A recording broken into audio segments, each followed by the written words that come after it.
Assalamualaikum, perkenalkan kami dari kelompok 4 mata kuliah Ekonomi Pembangunan Syariah akan membahas materi perihal pembangunan syariah nih. Cus, kita lihat. Ada yang tahu kita mau bahas materi apa? Check it out guys. Materi pembahasan kita kali ini yaitu kira-kira apa sih di pikiran kalian kalau ada grafik seperti itu? Kira-kira apa ya? Kita akan membahas perihal materi pembangunan ekonomi Islam melalui investasi dan keuangan Islami. Terus apa aja sih pokok pembahasan materi kita kali ini? Pokok pembahasan terkait materi kita kali ini yaitu yang pertama ada konsep investasi dalam Islam, hubungan antara instrumen investasi syariah dengan perbankan syariah, dan yang terakhir adalah instrumen investasi syariah secara makro. Mari kita simak selanjutnya ya. Stay tune guys. Untuk pembahasan, pertama kita akan bahas mengenai konsep investasi dalam Islam. Investasi secara etimologi dari bahasa Inggris yaitu adalah invest yang artinya menanam dan bahasa Arab yang berasal dari kata istasmaro yang artinya buahkan.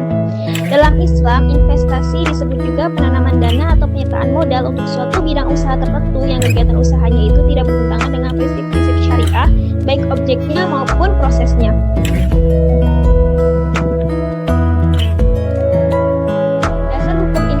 Dalam Islam terdapat pada Quran surat Al-Hasyr ayat 59. Allah Subhanahu wa taala berfirman, supaya harta itu tidak beredar di antara orang-orang kaya saja di antara kalian.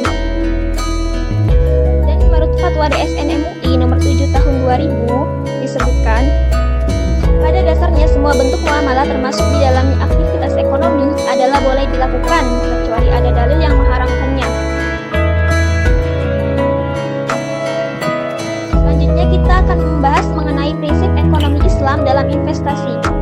Yang pertama yaitu adalah tidak mencari rezeki pada hal haram baik dari segi zatnya maupun cara mendapatkannya. Yang kedua yaitu adalah tidak menzolimi dan tidak dizolimi. Yang ketiga, keadilan pendistribusian dan kemakmuran. Yang keempat, transaksi dilakukan atas dasar ridho sama ridho. Dan yang terakhir adalah tidak ada unsur riba, maisir, dan gharar.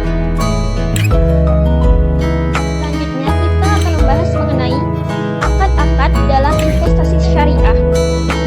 Yang pertama yaitu adalah akad musyarakah. Akad musyarakah yaitu adalah perjanjian kerjasama antara dua pihak atau lebih dengan cara menyertakan modal, baik dalam bentuk uang maupun aset lainnya. Yang kedua yaitu adalah akad mudharabah, yaitu perjanjian atau kerjasama antara pemilik modal dengan pihak pengelola, di mana pihak pemilik modal ini memberikan modalnya kepada pengelola untuk dilakukan dalam suatu usaha. Yang ketiga yaitu adalah ijarah atau sewa, di mana pemberi sewa memberikan jasanya kepada penyewa untuk memindahkan hak guna berupa manfaat atas suatu objek ijarah. Dan yang terakhir yaitu adalah kafalah. Kafalah adalah perjanjian antara pihak penjamin dan pihak yang dijamin untuk menjamin kewajiban pihak yang dijamin kepada pihak lain.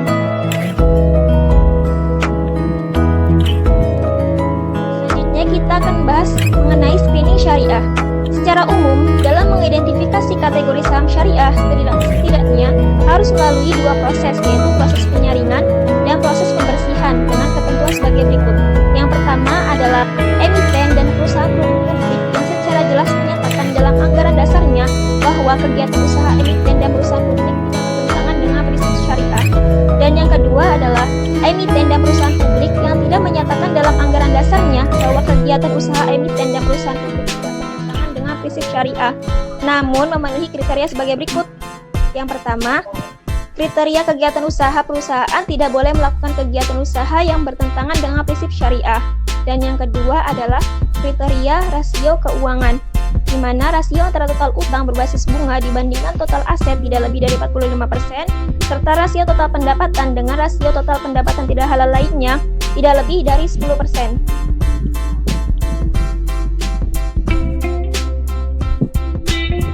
Tentang hubungan antara perkembangan instrumen investasi syariah dan perbankan syariah terhadap pembangunan ekonomi Islam. Ekonomi Islam memandang bahwa pertumbuhan ekonomi merupakan bagian dari pembangunan ekonomi, di mana sektor keuangan dalam pasar modal menjadi bagian penting dalam pembangunan ekonomi. Penelitian Mutia pada tahun 2016 membuktikan bahwa investasi berpengaruh positif terhadap pertumbuhan ekonomi Indonesia. Perkembangan jumlah aset, dana pihak ketiga dan pembiayaan bank syariah terus mengalami peningkatan, sehingga hal ini dapat mendorong hubungan antara sektor keuangan syariah dengan sektor real.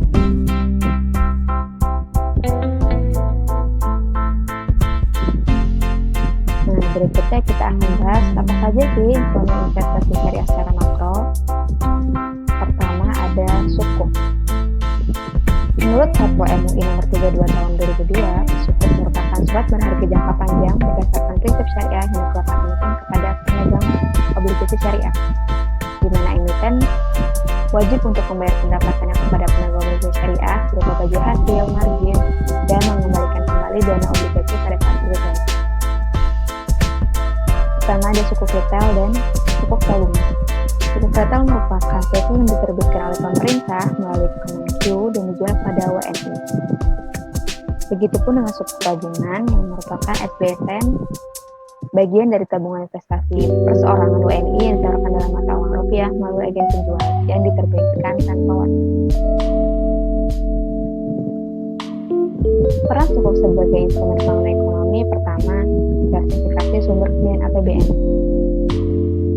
Kemudian, mempercepat akselerasi pembangunan proyek infrastruktur, meningkatkan kemandirian bangsa dalam melaksanakan pembangunan nasional, kemudian mengembangkan pasar keuangan syariah, lalu meningkatkan transparansi dalam kegiatan-kegiatan pemerintah, serta meningkatkan pelayanan publik.